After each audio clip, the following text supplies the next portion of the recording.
গেরিলারা এখনো ঢুকে তোমাদেরকে মারতে পারে এবং কিডন্যাপ করে নিয়ে যেতে পারে। সেই যে কিডন্যাপ করে নিয়ে গেছে 300+, এখনো তো অনেকে মুক্তির অপেক্ষায়, মুক্তি পায়নি। দুই রাষ্ট্র যদি পারস্পরিক কোঅপারেশন করে, যেটা সেই সময় করতে চেয়েছিল আমেরিকা, সেইটা বিশ্ব শান্তির জন্য, মিডল ইস্টের শান্তির জন্য, আঞ্চলিক স্টেবিলিটির জন্য আমি মনে করি অনেক ইম্পর্টেন্ট হবে।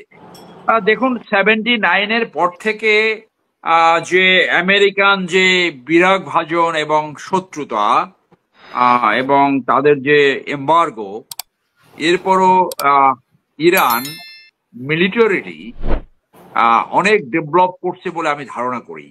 এই কারণে যে দেখেন ইরানের ভূখণ্ড থেকে ইসরায়েল অত্যন্ত একটা টাইনি ল্যান্ড, মানে দখলকারী ল্যান্ড, সেটা তো আমরা বলছি ছোট একটু জমি।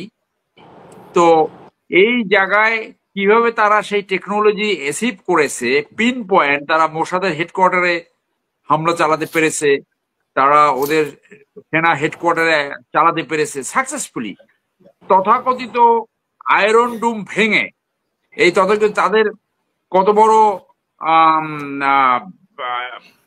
ইয়া ছিল যে চ্যাম্পিয়নশিপ করতো, যে তাদের আকাশ সম্পূর্ণ নিরাপদ। তো আকাশ তো নিরাপদ থাকেনি, মানুষ তো খালি বাংকারে ঢুকতেছে। যে নেতানিয়াহু নাকি শুনলাম যে পালিয়ে সাইপ্রাস চলে গেছে, এবং আমেরিকান অ্যাম্বাসেডার এক রাতে 5 বার সে বাংকারে ঢুকছে। তো ওদের তো শুধু ইরানিদের তো জীবন অচল হয় না, তাদের জীবনও তো অচল হয়ে গেছে। আর এখানে তারা যেহেতু ভূমি দখলকারী, এই নেতানিয়াহু এক ধরনের একটা যে যুদ্ধাঙ্গী মনোভাব, এখানে কম্পালসারি মিলিটারি ট্রেনিং হয়।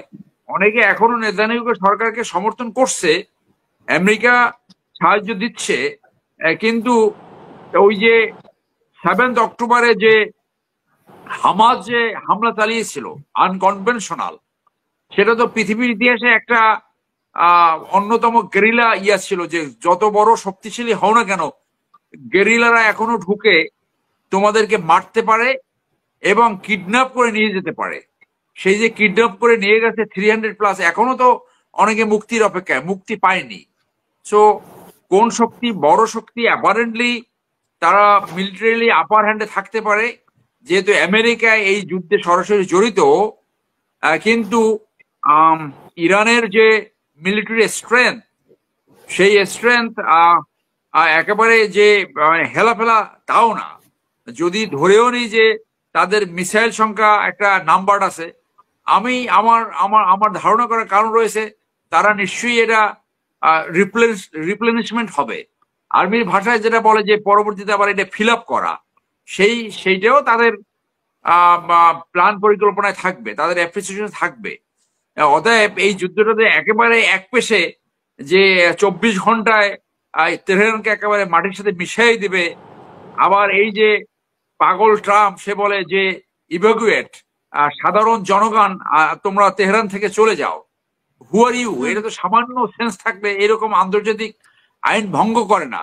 এখন যদি ইয়া বলে, অন্য কেউ বলে যে নিউ ইয়র্কের বাসী তোমরা সব চলে যাও, এই তো তার মানে কি আমেরিকা সরাসরি এই যুদ্ধে জড়িত, যার জন্য যে একেবারে আপনি তেহরানকে একেবারে 2 দিনে শেষ করে দেবে, that manner of the case. এবং সেই জন্য এই এখন আপনার জার্মান থেকে অফার আসছে, আরো অনেকে মেডিয়েট করার চেষ্টা করছে, এবং তার ভাইস প্রেসিডেন্টে পাঠাই। আমি মনে করি যে বাইডেনের ওই সময় যে একটা হ্যাঁ, জো বাইডেনের সময় একটা এক ধরনের আলোচনা ছিল, এবং তার আগে বারাক ওবামার যে সেক্রেটারি, পররাষ্ট্র সেক্রেটারি যে আলোচনা করছিল, ওই আলোচনার আমেরিকায় ফেরত যাওয়া উচিত, যে ইরানকে এভাবে তাদের নিউক্লিয়ার ফ্যাসিলিটিকে ধ্বংস না করে, বরং 2 রাষ্ট্র যদি পারস্পরিক কোঅপারেশন করে, যেটা সেই সময় করতে চেয়েছিল আমেরিকা, সেইটা বিশ্ব শান্তির জন্য, মিডল ইস্টের শান্তির জন্য, আঞ্চলিক স্টেবিলিটির জন্য আমি মনে করি অনেক ইম্পর্টেন্ট হবে। এই নেতানিয়াহুই কিন্তু পুরো বিশ্ব শান্তি, বিশ্ব নিরাপত্তা, বিশেষ করে মিডল ইস্টের নিরাপত্তার জন্য সবচেয়ে বড় হুমকি। এবং আমেরিকান উচিত ওকে রেইন করা, ওকে নিয়ন্ত্রণ করা, এবং এই ইসরায়েলের জনগণের উচিত এই নেতানিয়াহুকে পরাজিত করা। তার বিরুদ্ধে রাস্তায় ডেমনস্ট্রেশন হয়েছে, আরো হবে, এবং এমার্জেন্সি ঘোষণা করে পার্লামেন্টের মাধ্যমে এই ধরনের যুদ্ধাংদেহী আন্তর্জাতিক আইন ভঙ্গকারী নেতানিয়াহুকে ইমিডিয়েটলি ক্ষমতা থেকে ইসরায়েলি জনগণ বের করে দেবে বলে আমি আশাবাদ ব্যক্ত করব। ধন্যবাদ।